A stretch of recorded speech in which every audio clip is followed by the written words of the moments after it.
Okay, god bless you. Hallelujah. ఈరోజు అంశంలోకి వెళ్దాం. ప్రియ సహోదరులారా, దేవుడు మనల్ని, మన కుటుంబాన్ని ఆయన ఆశీర్వదించడానికి ఆయన ఇష్టపడుతున్నాడు. ఈరోజు అంశం, మన ఇల్లు ఎలా ఉండాలి, లేదా దేవుని పిల్లలంగా మన ఇల్లు ఎలా ఉండాలి. దయచేసి దేవుడి మహాకృపను బట్టి ఒక 6 విషయాలు మనం చూడబోతున్నాం. నా సహోదరి సహోదరుడా, జాగ్రత్తగా మనం విందాం. దేవుని పిల్లలంగా మన ఇల్లు ఎలా ఉండాలి చదవడానికి మన ప్రయత్నం చేద్దాం. యోహాను సువార్త 12వ అధ్యాయం 3వ వాక్యాన్ని మనం ధ్యానం చేద్దాం. యోహాను సువార్త 12వ అధ్యాయం 3వ వాక్యాన్ని ధ్యానం చేద్దాం.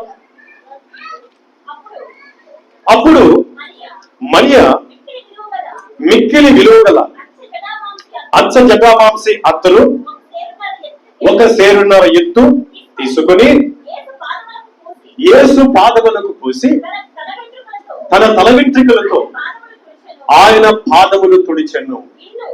ఇల్లు ఆ అత్తల వాసనతో నిండెను. దేవుని స్తోత్రం. ఆ ఇల్లు అత్తల వాసనతో నిండెను అని మనం చూస్తున్నాం. ఇంతకీ ఎవరి ఇల్లు అని అంటే, బేతనియా అనే గ్రామంలో మరియా, మార్తా, లాజర్ అనే ఇల్లు ఉన్నది. ఆ ఇంటిలోనికి, అనగా మరియమ్మ, మార్తమ్మ, లాజర్ అనే ఇంటిలోనికి ఒకనొక రోజు యేసుక్రీస్తు ప్రభు వచ్చాడు. యేసుక్రీస్తు ప్రభు వచ్చిన తర్వాత వాళ్ళ యొక్క జీవితంలో దేవుడు గొప్ప కార్యం చేశాడు. ఏం కార్యం అంటే, లాజరు చనిపోయి 4 రోజులు సమాధి చేయబడిన తర్వాత ఆ ఇల్లు కన్నీటి లోయల్లో ఉన్నది. ఆ ఇల్లు దుఃఖ సాగరములో ఉన్నది. ఆ ఇల్లు ఏడుపులతో ఉన్నది. అలాంటి టైంలో మన ప్రభు యేసుక్రీస్తు 4 రోజులు సమాధి చేయబడిన లాజరు యొక్క మృతదేహాన్ని ఆయన సజీవుడిగా బయటికి లేపాడు. లాజరు బయటికి రా అని పిలిచాడు. ప్రేత వస్త్రములతో కట్టబడిన ఆ లాజరు బయటికి రాగా ఆ కట్లు ఇవ్వమని చెప్పాడు. ఆ తర్వాత లాజరు ఆరోగ్యంగా, సజీవుడిగా, క్షేమకరంగా మార్తా, మరియమ్మ ఇంట్లోకి వచ్చాడు. 11వ అధ్యాయం అంతా మనం చదివినట్లయితే ఆయన మరణించడం, అక్క చెల్లెలు దుఃఖపడడం, అక్క చెల్లెలు వేదన చెందడం, అక్క చెల్లెలు అంగలార్చడం, ప్రభా నీవే ఉంటే నా తమ్ముడు చనిపోవడని చెప్పడం. ప్రభా అంటున్నాడు, ఇప్పుడైనా పర్వాలేదు, పునరుద్ధానమును జీవమును నేని నా విశ్వాసం ఉంచువాడు చనిపోయినను తిరిగి లేచును, లేచి కన్నటికి చనిపోడని ప్రభు మాట్లాడడం 11వ అధ్యాయంలో చూస్తున్నాం. ఇలా మాట్లాడి లాజరు సజీవుడిగా లేపిన తర్వాత ఆ కన్నీటి లోయ అనుభవం, ఆ దుఃఖ సాగరం, ఆదరలేని పరిస్థితి అంతా తొలగిపోయి అన్ని విధాలుగా సంతోషం ఆ ఇంటికి వచ్చింది. కాబట్టి ఇప్పుడు యేసుక్రీస్తు ప్రభు ఆ లాజరు ఇంటికి వెళ్ళాడు. ఆ లాజరు ఇంటికి వెళ్ళిన తర్వాత జరిగింది ఏంటంటే, ఇప్పుడు మనం చదివిన వాక్యమే. మరొకసారి ఆ మాట చదువుకుందాం. యోహాను సువార్త 12వ అధ్యాయము మనం 3వ వాక్యం చదువుతున్నాం. అప్పుడు మరియా మిక్కిలి విలువగల అచ్చ జటామాంసి అత్తరు ఒక సేరున్నర ఎత్తు తీసుకొని యేసు పాదములకు పూసి తన తల వెంట్రుకలతో ఆయన పాదములను తుడిచెను. ఆ ఇల్లు అత్తర వాసనతో నిండెను. హల్లెలూయా. ఇంతకుముందు ఆ ఇల్లు ఎలా ఉంది? 11వ అధ్యాయంలో చూసినప్పుడు ఆ ఇల్లు ఎలా ఉంది? ఏడుపు గోలతో ఉంది, అంగళాలతో ఉంది. అనేక మంది ఆ ఇంటికి వచ్చి మరియమ్మను అలాగనే మార్తను చూసి ఓదారుస్తూ వారు కన్నీళ్లు పెట్టుకోవడం చూశాం. 12వ అధ్యాయానికి వచ్చే లోపల ఏం కనపడుతుంది? ఆ ఇల్లు అత్తలతో సువాసనగా ఉంది. హల్లెలూయా, హల్లెలూయా. అలాగనే మన ఇల్లు ఎలాగ ఉండాలి అని అంటే, పాపముల చేత అపరాధముల చేత సచ్చిన మనము క్రీస్తు ప్రభు ద్వారా బ్రతికించబడిన తర్వాత మన ఇల్లు ఎలా ఉండాలి చూద్దాం. ఒకసారి మనము కూడా సచ్చిన వారమే ఉన్నాం. అయితే ప్రభు మనల్ని ఏం చేశాడు, మన ఇల్లు ఎలా ఉండాలో ఒకసారి చూద్దాం, చదవడానికి ప్రయత్నం చేద్దాం. ఎఫెసీయులకు రాసిన పత్రిక 2వ అధ్యాయము,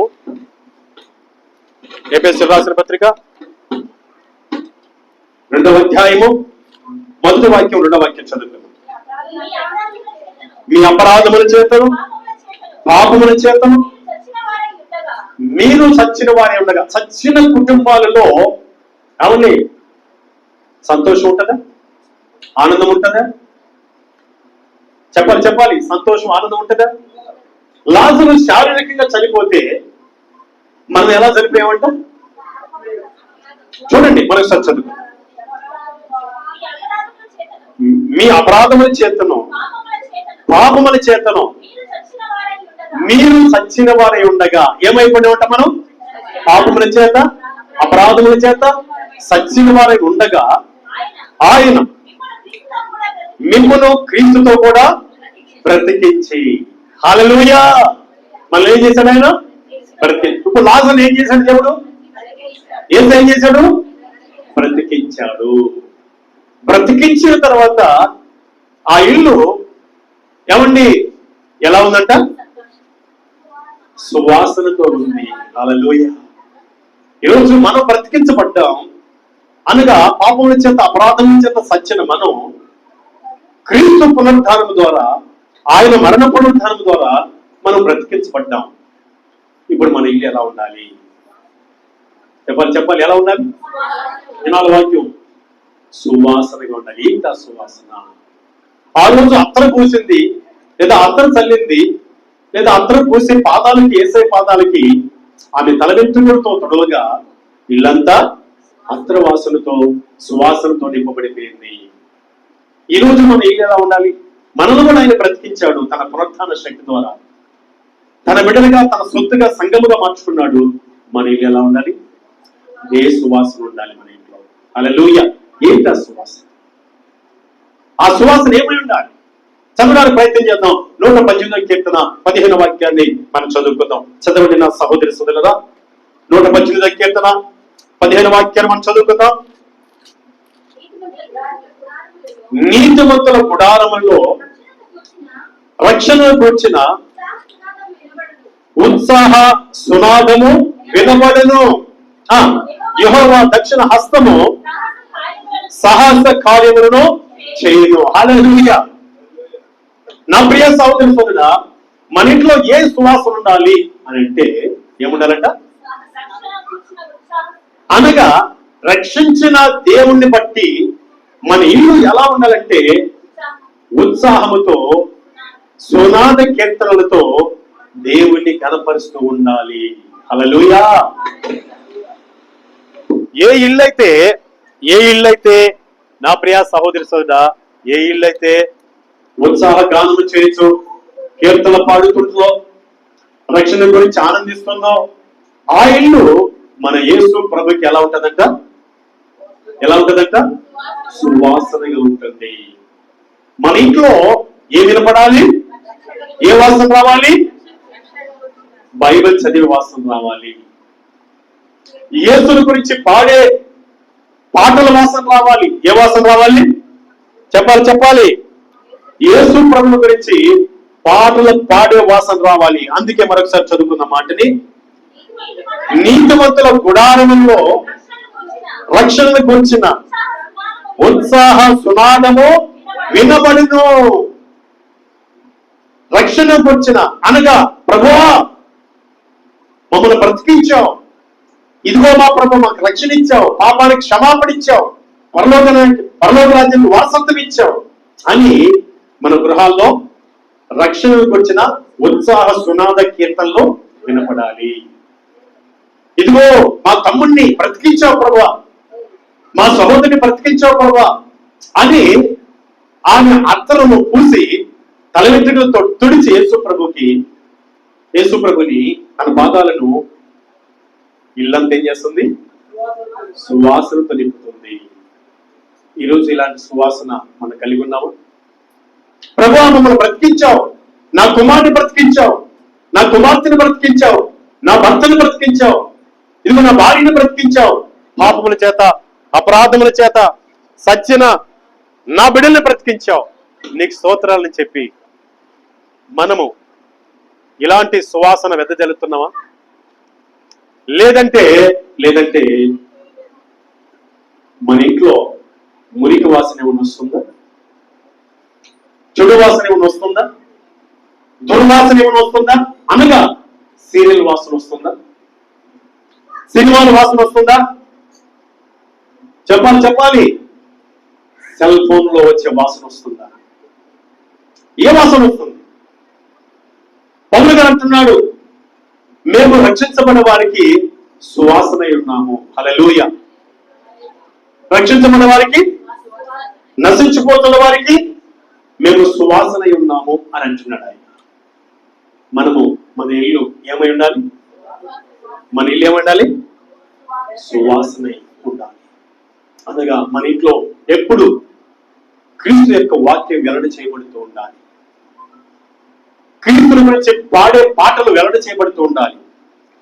ఇలా ఉండడం మనకిచ్చిన పాప క్షమాపణ గురించి, మనల్ని బ్రతికించే విధానాల గురించి ఇలా ఉండడం మన ఇల్లు దేవునికి సువాసన. హల్లెలూయా. ఈ సువాసనతో మనం నింపినప్పుడు మన దేవుడు మనం ఏం చేస్తాడు? చెప్పాలి. లాజరు కుటుంబాన్ని, లాజరు మరియమ్మను మాత్రం ఏం చేశాడు? సంతోషపరిచాడు. ప్రపంచానికి ఆదర్శంగా మార్చేశాడు. వాటిని కనపరిచాడు. ఈరోజు నేను మనం పాపముల చేత అపరాధముల చేత వచ్చిన తర్వాత ఏమండి దేవుని మహాకృప చేత బ్రతికించబడ్డాం. ఇప్పుడు మన ఇళ్ళలో ఉండాలి. మన ఇల్లు ఎలా ఉండాలి? ఏంటి ఆ సువాసన? రక్షణకు వచ్చి చెప్పండి, ఉత్సాహ గానము చేయొచ్చు, సునాద కీర్తన పాడుతూ మన ఇల్లు సువాసనకి కనపడాలి. ఇలాంటి సువాసన మధ్యలో మన తండ్రి మన మధ్యలోకి వస్తాడు. ఆ సువాసన ఆగ్రహిస్తాడు. చూడండి, నోవాహు జలప్రలయం వచ్చిన తర్వాత, అందరూ చనిపోయిన తర్వాత, తన కుటుంబం మాత్రమే రక్షించబడిన తర్వాత ఆయన చేసిన పని ఏదో తెలుసా? సువాసన వెదజల్లించాడు. దేవుడు అంట ఆక్రానించాడంట. అంటే ఆ సువాసను బాగా పీల్చుకున్నాడంట, ఆక్రానించాడు. ఒకసారి చదువుతాం మాటలు, దయచేసి ఆది కాండంలోకి వద్దాం. ఆది కాండం 8వ అధ్యాయము 20వ వాక్యం చదువుకున్నాం. అప్పుడు నోవాహు యెహోవాకు బలిపీఠము కట్టి పవిత్ర పశువులన్నిటిలోను పవిత్ర పక్షులన్నిటిలోను కొన్ని తీసుకొని ఆ పీఠము మీద దహన బలి అర్పించను. అప్పుడు యెహోవా ఇంపైన సువాసన ఆగ్రానించి, హల్లెలూయా, ఏం చేశానంట? ఇంపైన సువాసన ఆగ్రానించి అంటే బాగా ఆస్వాదించి లేదా పీల్చుకొని. ఈరోజు సహోదరుడా, ఆయన జలప్రలయం నుంచి రక్షించబడ్డాడు అంటే బ్రతికించబడ్డాడు కాబట్టి ఆయన మంచి సువాసన దేవునికి అందజేశాడు. అలాగనే లాజరును యేసయ్య బ్రతికించాడు కాబట్టి మరియమ్మ ఆ ఇల్లంతా కూడా సువాసనతో యేసు ప్రభు నింపింది. అలాగే ఈ రోజు నేను మన ప్రభు యేసుక్రీస్తు ద్వారా రక్షించబడిన తర్వాత మన ఇల్లు ఎలా ఉండాలంట? చెప్పండి. సంగీత సునాద కీర్తనలతో నింపబడుతూ మంచి సువాసన మన తండ్రికి అందించాలి. ఈ ప్రకారం మన ఇల్లు ఉన్నప్పుడు ఆయన మనల్ని అనేకలకు మోడల్ గా మారుస్తాడు, దీవెనకరంగా మారుస్తాడు. అట్టి కృప దేవుడు మనకి దయచేయడు గాక. హల్లెలూయా. నెంబర్ 2 చూద్దాం, మన ఇల్లు ఎలా ఉండాలి. రెండవదిగా మనం చూద్దాం, మన ఇల్లు ఎలా ఉండాలంటే రక్షణ పొందిన ఇల్లుగా ఉండాలి. రక్షణ పొందిన ఇల్లుగా ఉండాలి. మన ఇంటి వారందరూ కూడా రక్షణ పొందిన వారిగా ఉండాలి. అపోస్తలుల కార్య గ్రంథం 16వ అధ్యాయము 31వ వాక్యాన్ని చదువుకుందాం. అపోస్తలుల కార్య గ్రంథం, అపోస్తలుల కార్యములు 16వ అధ్యాయం 31వ వాక్యం. చదువు. అందుకు వారు ప్రభువైన యేసునందు విశ్వాసముంచుము, అప్పుడు నీవును నీ ఇంటి వారును రక్షణ పొందుదరని చెప్పి. హల్లెలూయా. మన ఇల్లు ఎలా ఉండాలంటే ఇంటి వారందరూ రక్షణ పొందుండాలి. ఎందుకు? రక్షణ అంటే ఏంటి? రక్షణ అంటే ఏంటండి? ఇంట్లో ఉన్న ప్రతి బిడ్డ, వయసుకు వచ్చిన ప్రతి బిడ్డ, ప్రతి కుమార్తె కుమారుడు అందరూ కూడా యేసుక్రీస్తునందు విశ్వాసం ఉంచి, యేసునందు నమ్మకం ఉంచి, యేసు ప్రభు యొక్క అడుగుజాడల్లో నడవడానికి ముందుగా చేసిన పాపాలన్నీ క్షమించబడాలి, యేసు రక్తములు కడుక్కోవాలి. అలా కడగబడడమే, పాప క్షమాపణ పొందడమే రక్షణ పొందడము. మన ఇల్లు ఎలా ఉండాలంట? రక్షణ పొందిన ఇల్లుగా ఉండాలి. హల్లెలూయా. ఎలా ఉండాలి? ఇంకా యేసుని గురించి సర్వము తెలుసుకొని, ఆయనే పునరుద్ధరణుడు, ఆయన నిత్యం, ఆయనే పరలోకం, ఆయనే మార్గము, ఆయనే సత్యం, ఆయనే జీవం అన్ని తెలుసుకొని ఇంకా మన ఇల్లు రక్షణ పొందకపోతే ప్రభు వచ్చినప్పుడు మన కుటుంబం మొత్తం ఎత్తబడింది.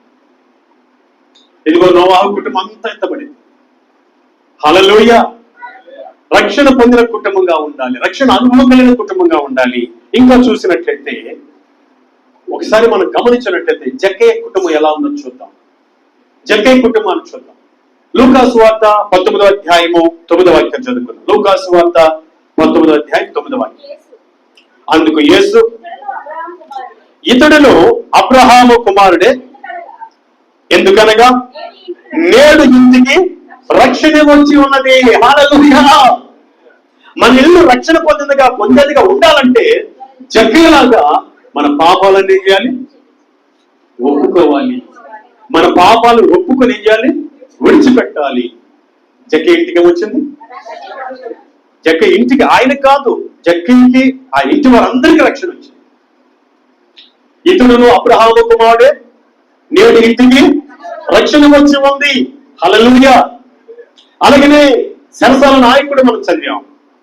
సరసాల నాయకుడు అంటాడు, అయ్యలారా రక్షణ పొందడానికి మేమేమి చేయవలనంటే, పౌలు గారు అంటాడు, నీవును నీ ఇంటి వారును ప్రభువైన యేసుక్రీస్తునందు విశ్వాసం ఉంచుము, అప్పుడు రక్షణ పొందుదురు అన్నాడు ఆయన. కనుక మన కుటుంబం అంతా ఏం చేయాలి? యేసునందు విశ్వాసం ఉంచి, పాపులమని గ్రహించి, మన పాపాలను కడుక్కొని, యేసు రక్తంలో కడగబడి రక్షణ పొందుకునే కుటుంబంగా ఉండాలి, రక్షణ పొందిన కుటుంబంగా ఉండాలి. ఎలా ఉండాలి మన కుటుంబాలు? రక్షణ పొందిన కుటుంబాలు ఉండాలి, కుటుంబాలుగా ఉండాలి. హల్లెలూయా. త్వరగా పదం 3వదిగా మనం చూద్దాం. దయచేసి మనం చదవడానికి ప్రయత్నం చేద్దాం. రక్షణ పొందుకున్న తర్వాత మన కుటుంబము ఎలా ఉండాలంటే మంచి తీర్మానంతో ఉండాలి. అనగా బ్రతికేది ప్రభు కోసమే, చావైతే లాభం అన్నట్లుగా మనము మంచి తీర్మానంతో మీరెవరినైనా సేవించుకోండి, మీరెవరినైనా పూజించుకోండి, నేను నా ఇల్లు నా కుటుంబం ప్రభువైన యేసుక్రీస్తుని ఆరాధన చేస్తాం, ప్రభువైన యేసుక్రీస్తునే నమ్ముకుంటాం, ప్రభువైన యేసుక్రీస్తు కొరకు బ్రతుకుతాం అనే మంచి తీర్మానం కలిగిన కుటుంబంగా ఉండాలి. అట్టి కుటుంబం మనం చూద్దాం. యెహోషువ గ్రంథం 24వ అధ్యాయం 15వ వాక్యాన్ని మనం చదువుకుందాం. యెహోషువ గ్రంథం 24వ అధ్యాయము 15వ వాక్యం చదువుకుందాం.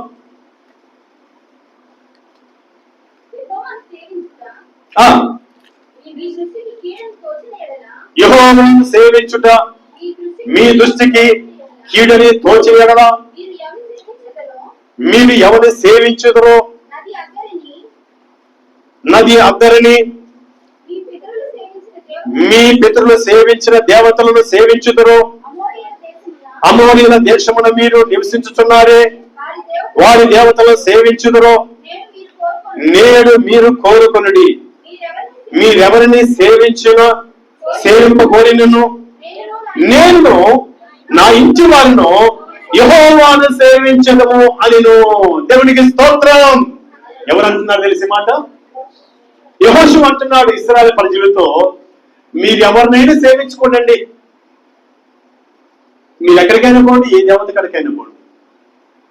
అయితే ఏడంటున్నాడు ఆయన, నేను నా ఇంటి వారిను యెహోవాను సేవించదము అనిను. హల్లెలూయా.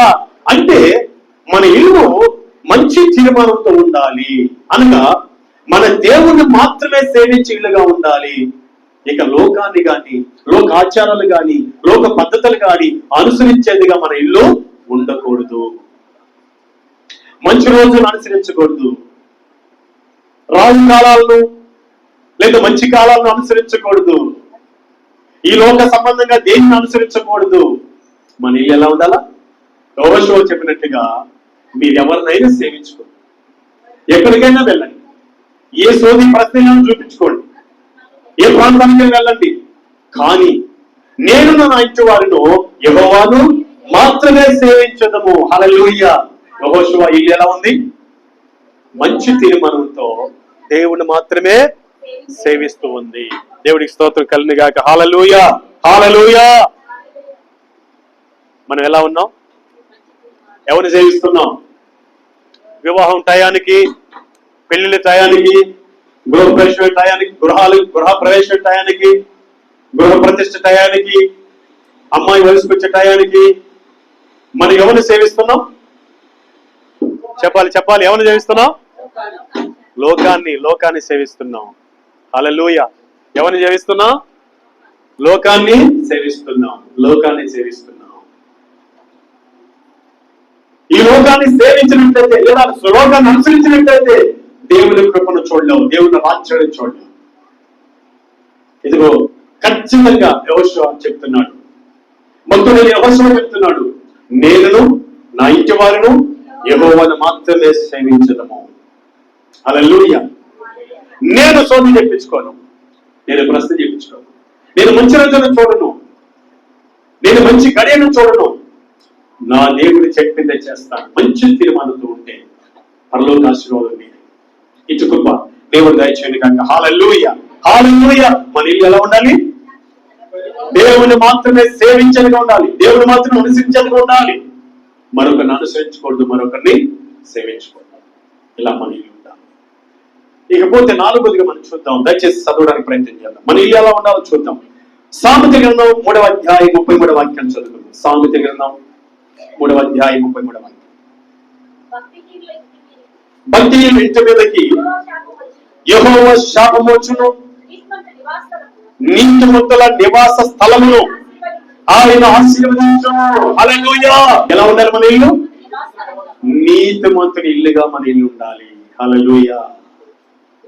ఏమండి, మన ప్రభువైన యేసుక్రీస్తు నీతిమంతుడు.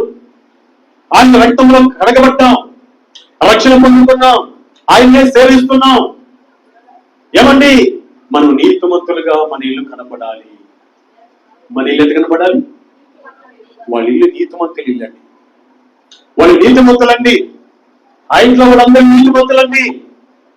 వాళ్ళు క్రీస్తును అనుసరించే వాళ్ళండి. వాళ్ళలో అవినీతి లేదండి, వాళ్ళ పాపం లేదండి, వాళ్ళ వేషధారం లేదండి, వాళ్ళలో మోసం లేదండి అని మన ఇంటిని చూసి వాళ్ళు ఏమన్నారు తెలుసా? నీతిమంతుడి ఇల్లు. హల్లెలూయా. మన దేవుడు చూసినప్పుడు మన ఇల్లు ఎంత కనపడాలి? నీతిమంతుడి ఇల్లు కనపడాలి, నీతిమంతుడి ఇల్లుగా కనపడాలి. ఈ లోకం మనం చూసినప్పుడు మన ఇల్లు ఎంత కనపడాలి? నీతిమంతుడి ఇల్లు కనపడాలి. ఇప్పుడు ఎప్పుడైతే మన ఇల్లు నీతిమంతులుగా ఉంటుందో, నీతిమంతు ఇల్లుగా ఉంటుందో, ఇప్పుడు ఏం జరుగుతుందంట చూద్దాం. రాయబడింది, చదవండి. నీతిమంతుల నివాస స్థలమును ఆయన ఆశీర్వదించును. హల్లెలూయా. మన ఇల్లు నీతిమంతుని ఇల్లుగా ఉంటే దేవుడు మన ఇంటిని ఆశీర్వదిస్తాడు. హల్లెలూయా. దుర్మార్గమైన ఇల్లుగా ఉండకూడదు, దుష్టుల ఇల్లుగా మన ఇల్లు ఉండకూడదు, అవినీతి ఇల్లుగా ఉండకూడదు, పాపం చేసి ఇల్లుగా ఉండకూడదు, మోసం చేసి ఇల్లుగా ఉండకూడదు. ఏ ఇల్లుగా ఉండాలి మన ఇల్లు? మన హౌస్ ఎప్పుడు దేవుని దృష్టిలో నీతిగా కనపడాలి. ఇలా ఉన్నప్పుడు మన ఇల్లు ఆశీర్వదించబడుతుంది. ఆశీర్వదించబడిన తర్వాత మన ఇల్లు అంతా ఎలా ఉండదు చూద్దామా? అదే సామెత గ్రంథం 15వ అధ్యాయం 6వ వాక్యం చూస్తే, నీతిమంతుని ఇల్లు గొప్ప ధననిధి. హల్లెలూయా. నీతిమంతుని ఇల్లు ఎట్లుంటుందంట? గొప్ప ధననిధి. నీకు కొదవ ఉండదు, ఒక ధననిధి నీలో ఉంటుంది, ఇంట్లో ఉంటుంది. కంటిన్యూ చేద్దామా. భక్తిహీనులకు వచ్చుబడి భక్తిహీనులకు కలుగు వచ్చుబడి శ్రమకు కారణమగును. అదే నీతిమంతుని ఇల్లు ఎట్టున్నది? గొప్ప ధననిధి. హల్లెలూయా. నీతిమంతుని ఇల్లు గొప్ప ధననిధి ఎందుకు మారింది? మనం చదివాం కదా సామెతలు 3:33 ప్రకారం నీతిమంతుని ఇంటిని ఏం చేశాడు? ఆయన ఆశీర్వదించాడు. ఎవరు నీతిమంతుని ఇల్లు అంటే ఎవరిదంటే 1 యోహాను 3:7 చదివితే వాళ్ళదే నీతిమంతుని ఇల్లు. 1 యోహాను 3వ అధ్యాయం 7వ వాక్యం చదువుకుందాం. దయచేసి చదవడానికి ప్రయత్నం చేద్దాం. చిన్నపిల్లలారా, ఎవరిని మిమ్మల్ని మోసపరచనీయుడి, ఆయన నీతిమంతుడై ఉన్నట్టు నీతిని జరిగించు ప్రతివాడు నీతిమంతుడు. హల్లెలూయా. మన ప్రభువు నీతిమంతుడు. ఆ నీతిని అనగా ఆయన వాక్య ప్రకారం నడిచే వారందరూ నీతిమంతుడు. అట్టివారి ఇల్లు ఆశీర్వదించబడుతుంది. అట్టివారి ఇల్లు ఆశీర్వదించబడిన తర్వాత గొప్ప ధననిధిగా ఉంటుంది. హల్లెలూయా, హల్లెలూయా. ఇంకా చూసినట్లయితే ఆ నీతిమంతుని ఇల్లు దీవెనకరంగా ఉండడమే కాకుండా గొప్ప ధననిధితో ఉండడమే కాకుండా ఆ ఇల్లు స్థిరంగా ఉంటుందంట. హల్లెలూయా.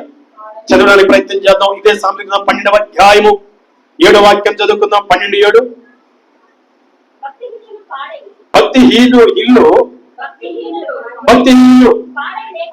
పాడై లేకపోదురు. చూడండి, నీతిమంతుని ఇల్లు నిలుచును. హల్లెలూయా. భక్తిహీనులు పాడై లేకపోదురు, నీతిమంతుని ఇల్లు నిలుచును. నీతిమంతుని ఇల్లు ఎట్లుంటదంట? అదే భక్తిహీనులు ఇల్లు ఏమైపోద్ది? పాడైపోను. ఈరోజు మన ఇల్లు ఎట్లుండాలా? దేవుని పిల్లలంగా మన ఇల్లు ఎలా ఉండాలా? నీతిమంతుడి ఇల్లుగా మన ఇల్లు ఉండాలి. నీతిమంతుడి ఇల్లుగా ఉంటే దేవుడు మనకి ఏం చేస్తాడు? ఆశీర్వదిస్తాడు.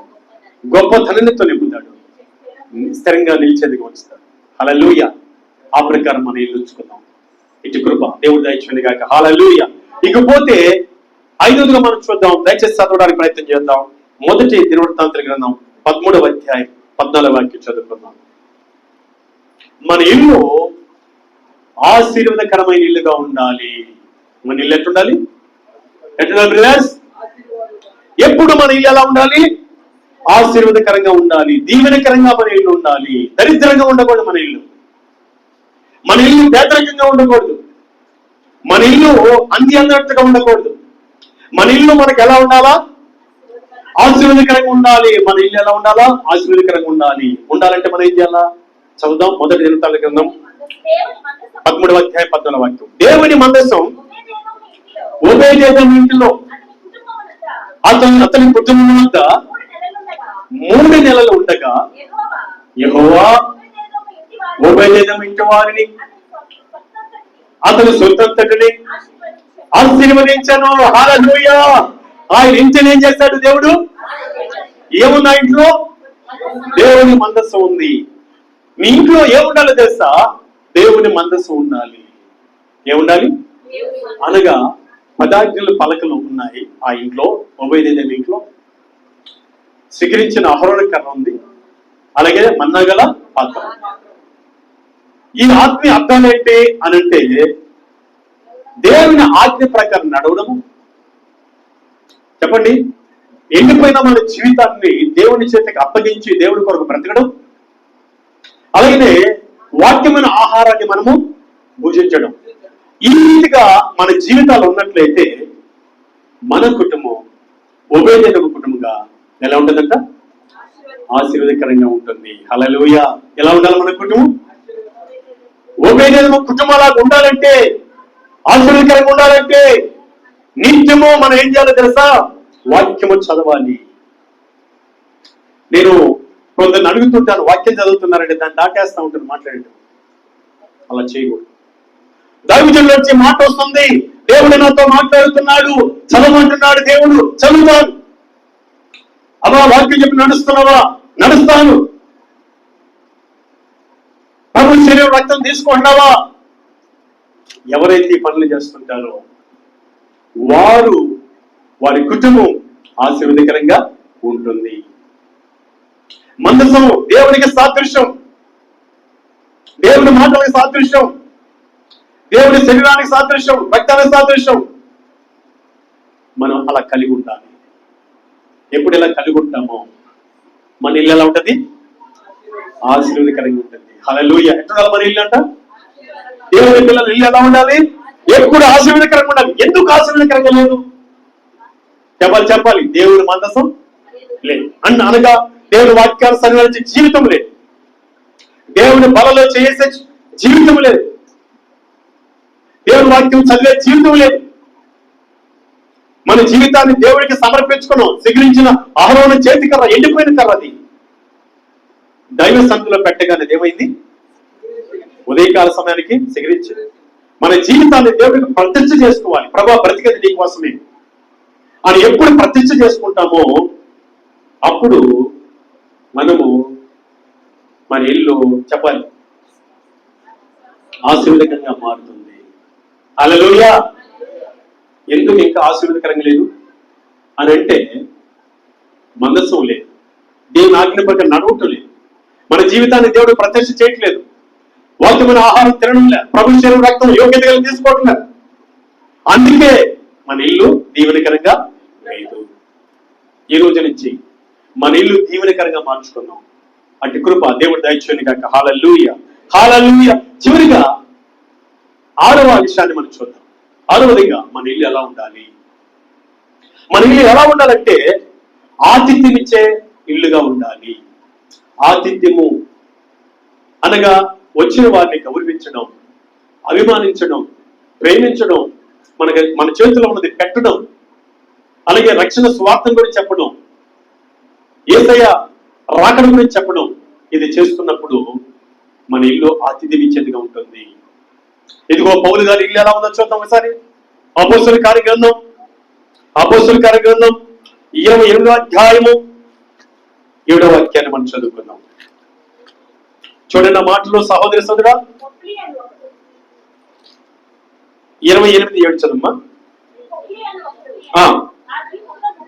ముఖ్యుడు అతనికి ఆ ప్రాంతంలో భూములెన్నను అతడు మమ్మల్ని చేర్చుకొని 3 దినములు స్నేహభావముతో ఆతిథ్యం ఇచ్చాము. హల్లెలూయా. ఏమండి, ఇక్కడ మనం చదివిన భాగంలో పౌలు అనే ఒకడు ఆ ద్వీపంలో ముఖ్యుడు. మీకు గత దినాల్లో శుక్రవారం చెప్పాను నేను.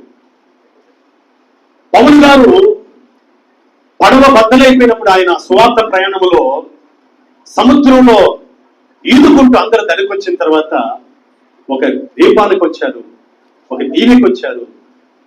ఆ దీవిలో ఎవరున్నారంట? పొప్పులేని చెప్పండి అని ఒక మనుషుడు, ఆ ద్వీపంలో ముఖ్యుడు. అతనికి ఆ ప్రాంతంలో భూములెన్నెను అతను మమ్మల్ని చేర్చుకొని 3 దినములు స్నేహభావంతో ఆతిథ్యం ఇచ్చాను. హల్లెలూయా. పొప్పులేని వ్యక్తి ఆ ఇల్లు ఎలా ఉంది చెప్పండి? ఆతిథ్యం ఇచ్చే ఇల్లుగా ఉంది. హల్లెలూయా, హల్లెలూయా. అంతమాత్రమే కాదు, ఆ ఇల్లు దీవించబడింది. అంతమాత్రమే కాదు, పౌలు గారు కూడా ఆతిథ్యం ఇస్తున్నాడు. ఇదే అధ్యాయము 28వ అధ్యాయము 30వ వాక్యం చదువుకుందాం.